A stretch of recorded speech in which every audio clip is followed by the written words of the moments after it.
जब तुम्हें मंत्र जाप करना हो तो ज़रा ध्यान से सोचो उस वक्त वातावरण कैसा होना चाहिए।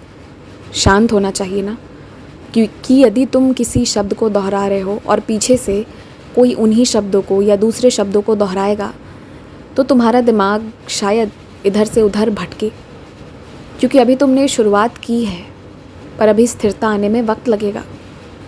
तो वैसे में तुम यदि उस समय पर बैठोगे जिस वक्त सब बातें कर रहे हो, खूब शोर शराबा हो रहा हो, तो कैसे संभव है कि तुम्हारा मन लग जाए और फिर मुझसे प्रश्न करते हो कि बाबा पूजा पाठ में मेरा मन क्यों नहीं लगता? क्योंकि तुम समय का गलत चुनाव करते हो या फिर गलत जगह पर बैठकर करते हो। बस कुछ चीज़ों को सही कर लो, बाकी सब सही हो जाएगा। रही विधि विधान की बात, तो जितना मानना है उतना मानो, पर मैं तो यही कहूँगा कि यदि भक्ति है ना तो उससे बढ़कर कोई विधि नहीं है। खैर, तुम्हारी जैसी इच्छा मैं वैसे स्वीकार करने को तैयार हूँ, लेकिन ज़िंदगी में जैसे अन्य चीज़ों को प्राथमिकता देते हो ना, वैसे ही मेरी सेवा को और मेरी पूजा को भी प्राथमिकता दो। ऐसा नहीं है कि तुम पूजा नहीं करोगे तो मैं तुमसे प्यार नहीं करूँगा या फिर मेरी रहम नज़र नहीं रहेगी, तब भी आशीर्वाद रहेगा, लेकिन तुम्हारे खुद के लिए वो बेहद ज़रूरी है, इसलिए तुम्हें करने को कहता हूँ। और पता है, तुम्हें ऐसा लगता है कि तुम कर नहीं पाओगे कुछ चीज़ों को हासिल और इसलिए तुम उनके सपने को देखना भी छोड़ दिए हो, उन चीज़ों के नाम से भी पीछे भाग जाते हो, क्योंकि तुम्हें लगता ही नहीं है, तुमने विश्वास बनाया हुआ है अपने ऊपर कि तुमसे वो चीज़ें नहीं हो पाएंगी। तो जिस तरह तुम्हारा विश्वास है ना कि नहीं हो पाएंगी, उसी तरह विश्वास ये भी बनाओ कि तुमसे ही होंगे, और तुमसे नहीं होंगे तो किसी और से नहीं होंगे। और ये विश्वास तुम इसलिए बनाओ क्योंकि मैं तुम्हें आदेश कर रहा हूँ। सबकी इच्छा में आज तक तुमने अपनी इच्छाओं की आहुति दे दी है, सबकी खुशियों में तुमने अपनी खुशियों को जाना है, लेकिन तुम्हारी खुद की क्या है बताओ मुझे।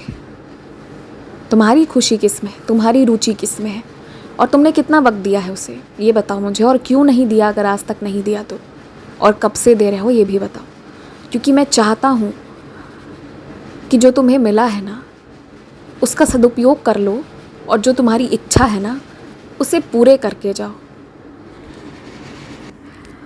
और तुम्हें क्या लगता है कि कोई ज़बरदस्ती कितना कर पाएगा? वो तब तक कर पाएगा जब तक मेरी उदी की आशीर्वाद है, तब तक वो सारे काम कर पाएगा। तुम परेशान मत हो। कुछ लोगों का प्रायश्चित अगर उसी माध्यम से होना लिखा है तो वो उसी माध्यम से होगा, इसमें तुम परेशान मत हो, तुम्हें किसी चीज़ की कमी नहीं रहेगी।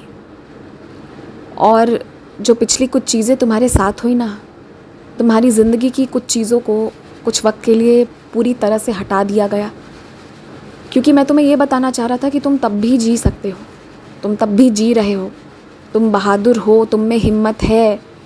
बस बात अलग है कि किसी ने तुम्हें रोक कर शाबाशी दी नहीं, इसलिए तुमने अपने आप को कभी समझा नहीं।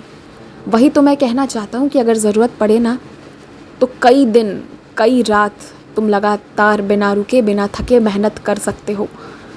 तुम में कोई कमी नहीं है, पर कमी सिर्फ तुम्हारे सोच की है। तुम अपने दिल की बात नहीं सुनते हो, अपने दिमाग की बात सुनते हो, और तुम्हारा दिमाग तुम्हें बस यही कहता है कि तुम क्या क्या नहीं कर सकते या किस लायक नहीं हो। वो तुम्हें ये बताता ही नहीं है कि यदि तुमने प्रयास किया तो तुम ही वो इंसान हो जो सब बदल सकता है।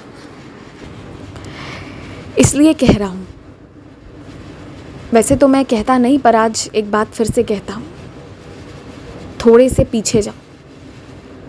पुरानी बातों को याद नहीं करना चाहिए, पर तुम आज करो, पुरानी बातों को याद करो कि कितना कुछ हुआ और तुमने कैसे क्या किया।